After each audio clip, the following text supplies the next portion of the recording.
So, Dr. Joline, 4 years ago, you made the decision to come to Peru to practice chiropractic. How on earth did you hear about us, and then why did you make the decision to come here? I was actually working for a doc up in upstate New York, Brian Bartholomew, and kind of asked me what my plans were for the future, and I said I would really love to travel and see the world because I had no responsibilities, young.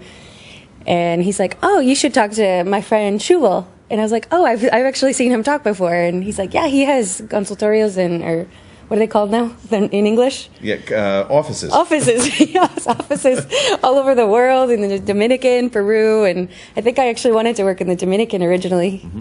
So I contacted you, and we had our interview, and you told me about Peru and asked me if I'd be interested, and I said, "Sure, why not?"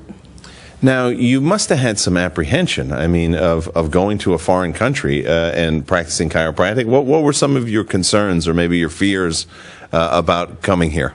I guess my biggest fear was that I didn't speak Spanish. So, I didn't really have that fear, but I think my family thought I was a little bit crazy, but I've always been up for an adventure. So that was exciting to me, not necessarily scary, but... And I also didn't really know anything about Peru except for the fact that Machu Picchu is here. So that was an unknown for me. So, but it was a big leap, but I'm glad I did it. So tell me what some of your challenges were when you first arrived here. Obviously, the language is one of them. Yeah. What were some of the challenges that you had here in Peru?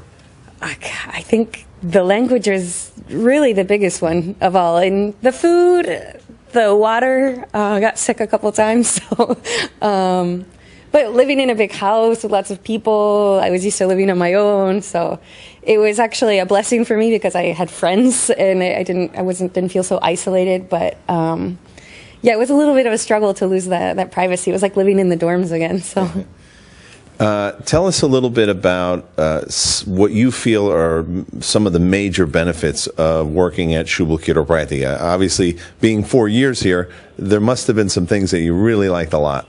Yeah, I really did. Just the support system that I had here, just coming out of university, and they don't teach you these things, how to communicate. They tell you how to adjust and how to use ultrasound, things like that. But really, I didn't have that type of support system. If I had a question, like, oh, how would you answer this? How would you handle this situation? And the business side, as well as chiropractic philosophy, chiropractic technique as well.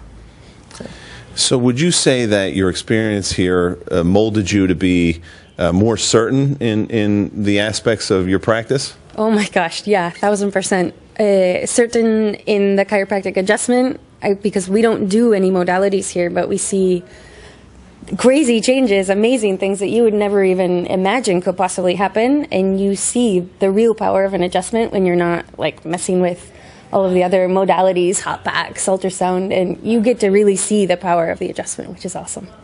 So talk to me a little bit about the power of the adjustment.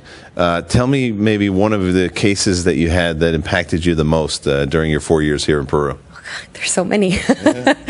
Actually, one that happened not too long ago, about 6 months ago, one of my practice members brought in her newborn baby, 2 weeks old, completely yellow, jaundice, not thriving at all. It was in and out of the hospital in his first 2 weeks of life.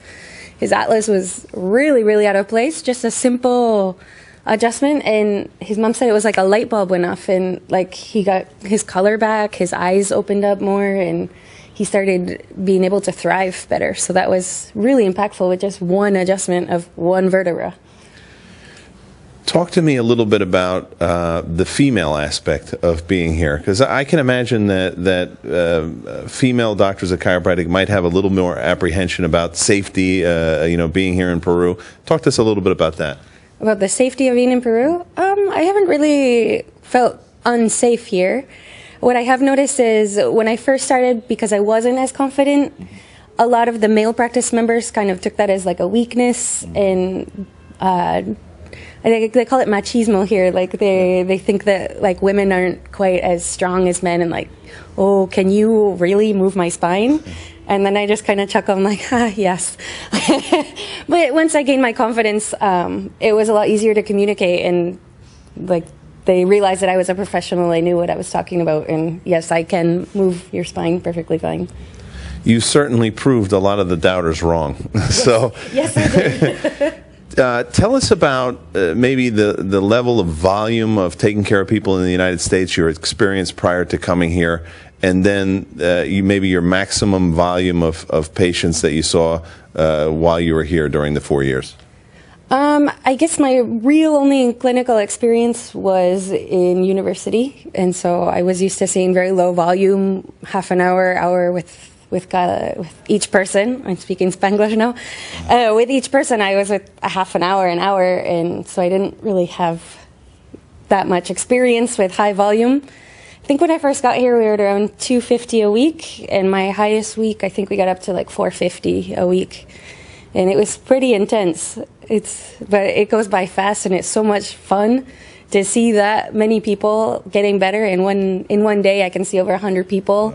And it's not like they're like, oh, just 1 minute, 2 minutes for an adjustment. They're like, yes, that was awesome, thank you. So people are really grateful for their adjustments, and it's fun, exciting, and it's not boring doing massages and ultrasound. It's incredible. I loved it. So tell us some of the social experiences that you had here in Peru. Let's say traveling, the tourist aspect of Peru. What are some of the neat things that you were able to see or experience here in Peru during your 4 years here? Well, I mean, obviously, if you come to Peru, you have to go to Machu Picchu. You have to. So that was awesome. I got to go there. I've been to the jungle. I now making decent money. I actually have a 2-story apartment in front of the ocean with everything. It's just ocean view. I just look at blue all day. So that's something that I would never, ever be able to have in the United States for the price that I have it here. So I'm always spending time at the beach. We live right at the beach, so it's a great place to be. So talk to me about the financial aspect of the Schubel chiropractic experience, because many associates are really suffering financially. What were some of your achievements economically here?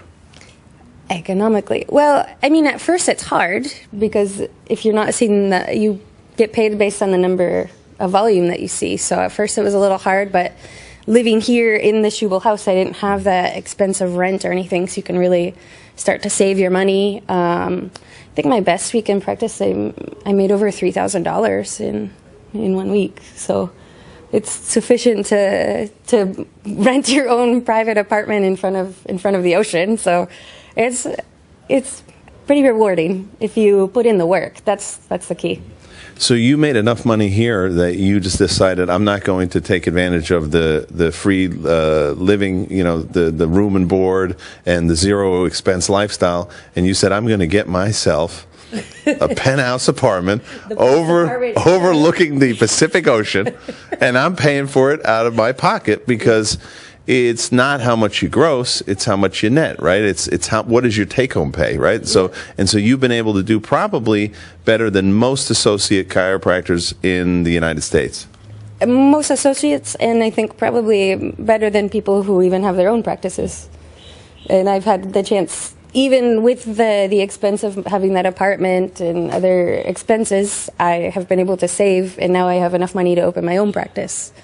So if you put the work in and you're dedicated, you're gonna do well. Perfect. Now, tell me a little bit about your plans for after working here in Schubel Chiropractic. What do you have on the schedule next? Well, my goal is to have more offices than Dr. Liam Schubel. So we're starting out here in Lima, Peru, in a different district that you don't have an office yet. So look out, I'm coming for you. Believe me, I'm worried. But I'm happy at the same time. It's been really good to see you coming here. And again, so many associates, when they come here, they look like deer in headlights, right? The first week or two. And I remember that moment for you that you just made a switch and you said, you know what? If it is to be, it's up to me. And from that point on, you took over that office. You trained the staff. You started getting involved in the marketing procedures. And you dominated. And again, I would say you dominated probably one of the greatest doctors of chiropractic that we've ever had working at Schubel Chiropractica. So For me, it's kind of like watching a child, being born and then grow up to be a superhuman. And so it's from my perspective, it's been a real pleasure to see your growth and your transformation here. Well, I have to thank you for that, because I was feeling sorry for myself, like blaming this person, the administration, they're not doing this, and you just kind of looked at me and you're like, and what are you doing? I was like, you're right, touche. And you just made me take a different perspective, and I took on all of the responsibility. If I'm the only person that can be responsible for my actions and my success, if I put the blame on someone else, I'm giving them the power over me, and I don't like anyone having power over me. I like to be pretty independent. So it was like a little switch, and it just took like one phone call with you, which I love about Shubal. I can call you anytime. I can Skype with you and talk about what's challenges I have and how I can improve, and that's really helped me tremendously. So thank you very much. My pleasure. Dr. Joline, to wrap this up, so let's say I'm a student or I'm a doctor of chiropractic and I'm considering coming to Peru to work for Shubal Chiropractica. What advice would you have for me? If you're going to come here, you have to just do it, and do it, like, put the work in. Don't come here and think it's going to be easy and everyone's going to just feed you success, because that's not what this is all about. It's about training you to be a leader. And if you're not willing to put in the work, then don't do it. But if you want to be successful and you want to learn how to be a leader in your profession, do it. You got to do it.